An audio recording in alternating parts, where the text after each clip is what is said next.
Jogo de amanhã, retornos importantes para essa partida. O Tietê, que ficou fora de 4 jogos por conta de problemas familiares, está voltando. O Piton, que foi poupado contra o Cruzeiro também. O Adson também viajou. Então, alguns retornos importantes, mas...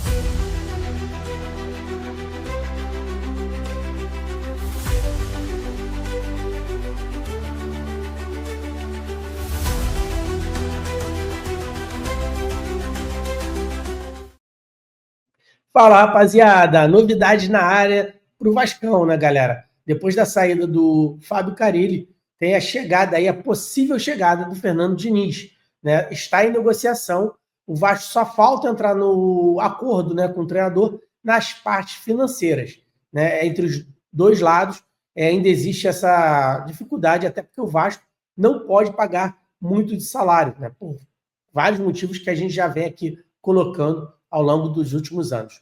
Agora, enquanto isso não acontece, quem segue na frente é o Felipe Maestro.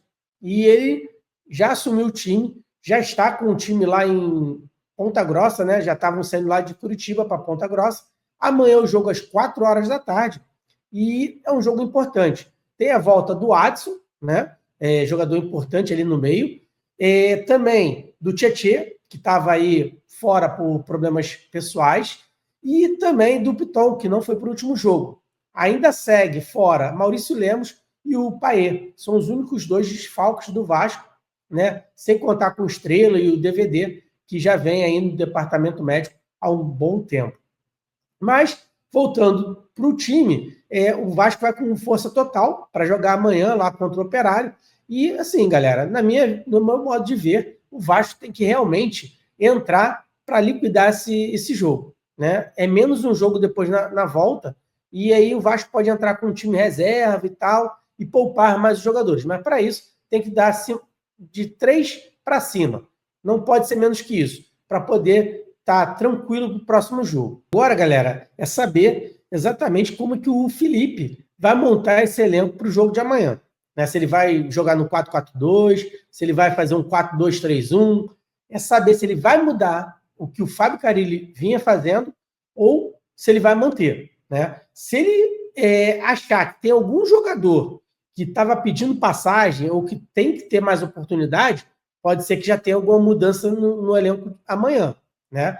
Agora, eu acho que ele vai manter no primeiro momento, tá? Eu só espero que o Felipe não faça igual o Fábio Carille, né? O Fábio Carille demorava muito a mexer no elenco, muito, demais da conta, né? O último jogo a gente viu contra o Cruzeiro, que a gente jogou melhor, mas mesmo o Vasco caindo de rendimento no segundo tempo um pouco, ele não fez as substituições. E aí até cansa o elenco. O time começa a ficar cansado e foi onde o Cruzeiro, num contra-ataque, conseguiu marcar o gol. E aí você começa a colocar os jogadores que são de contra-ataque, que nem o Lloyd, ele até fez um bom segundo tempo. Só que, se ele entra no 0-0, o Cruzeiro também estava tentando ir para cima. Se ele pega uma bola num contra-ataque, um cara rápido, não estou dizendo que ele é o melhor do mundo, mas ele poderia ter feito algo. Poderia ter aberto infiltrações, poderia ter conseguido cortar uns 2 jogadores e aí enfiar uma bola para o Verratti, para o Coutinho, para outros jogadores. Mas o problema é que quando o Carille mexe, ele já começa a mexer em 3, 4. E aí o time até pegar o embalo novamente fica difícil. Porque ele não pega, troca um jogador, muda a forma do time jogar e vê o que vai acontecer. Aí sim, não deu certo, vai lá e troca mais 2. Ele tem 3 oportunidades de substituições. Agora, não dá para querer trocar 2, 3 de uma vez e achar que sempre vai dar certo, porque não vai dar certo. Ainda mais quando já estiver perdendo. Esse último jogo, ele realmente demorou muito para fazer substituições. Não dava para manter o Nuno, o Coutinho o tempo todo. O Hugo Moura estava morto também. Jair, outro, tendo Paulinho no banco, para dar mais criatividade, mais velocidade. Ele até trocasse 2 jogadores de uma vez. Mas ele tinha que tentar mudar a formação tática para tentar envolver melhor o Cruzeiro. E ele não fez isso. Então, essa a minha posição. Se o Felipe conseguir, como conseguiu ano passado, com 2 vitórias e um empate, ele realmente vai melhorar a forma do Vasco jogar. Porque O que a gente via é que o Vasco não tinha um elenco, né? Mas não tinha uma associação, um conjunto, né? O time do Vasco não acreditava que aquilo que ia acontecer. E assim, é algo que o Felipe tem que colocar na cabeça desses jogadores, que eles têm chance. Sinceramente, eu não vejo como que o Vasco seja um time muito inferior a muitos jogadores, a muitos times daí da Série A. Também não vou colocar, ele é o 8º melhor. Não sei. É próximo, tá entre eles ali, 8º, 10º, por aí. Também não vamos falar que também tá lá embaixo, que não tá. Você tem um Coutinho, você tem um dos melhores goleiros do Brasil. Você tem o Verratti, que é artilheiro toda hora. Você tem o lateral, que é o PH, que é um dos melhores do mundo de dribles e força. Você tem o Piton, que é um bom lateral. Então, assim, você tem bons jogadores. Você só tem que fazer com que esses jogadores consigam jogar juntos.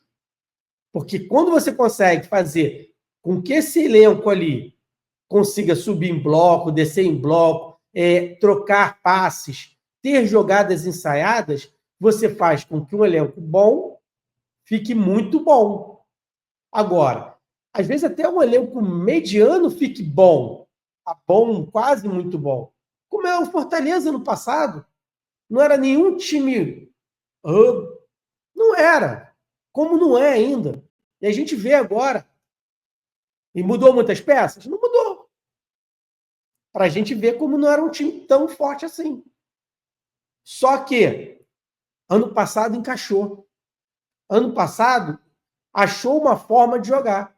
Sem contar que esse ano os times também reforçaram. Então ele começa a ter dificuldade, que talvez ele não tenha se reforçado tanto. Ou ainda não está tão entrosado. Eu não posso dizer totalmente, porque eu não sigo o Fortaleza ao pé da letra. Mas a gente soube, né, a gente viu o ano passado que ele fez um bom campeonato. E para mim não é nenhum elenco maravilhoso. Não é. Para mim não é. Então, fazer com que esse elenco, para mim, do Vasco, é um elenco razoavelmente bom. Falta peças? Falta peças. Falta banco? Falta banco. Mas já temos alguns jogadores para banco que dá para trocar, dá para mudar a forma de jogar. E é isso que o Carille não conseguiu. Por isso que o Carille caiu. Porque não é que eu desgostasse totalmente do Carille. Só que ele, nas mudanças dele, demorava muito e errava muito. Então, foi aí que o Carille, para mim, se estrepou. Galera, amanhã o jogo às 4 horas, lá em Ponta Grossa, Operário e Vasco. Vasco tem que ganhar, no mínimo, de 3-4-0. Vamos esperar. Amanhã, após o jogo, vai ter uma live, tá? Vou fazer a live desse jogo e vamos ver o que vai acontecer. Se a gente vai estar aqui sorrindo, que já houve mudanças só com a chegada do Felipe, ou se a gente vai estar ainda apreensivo, né, com esse elenco. Mas também, a qualquer momento, pode ter aí o novo treinador chegando, que está em andamento. A gente já falou aqui no início e no outro vídeo que o Fernando Diniz já está praticamente certo no Vasco. Só falta realmente acertar as partes financeiras. Tá? Um grande abraço, galera. Fiquem com Deus.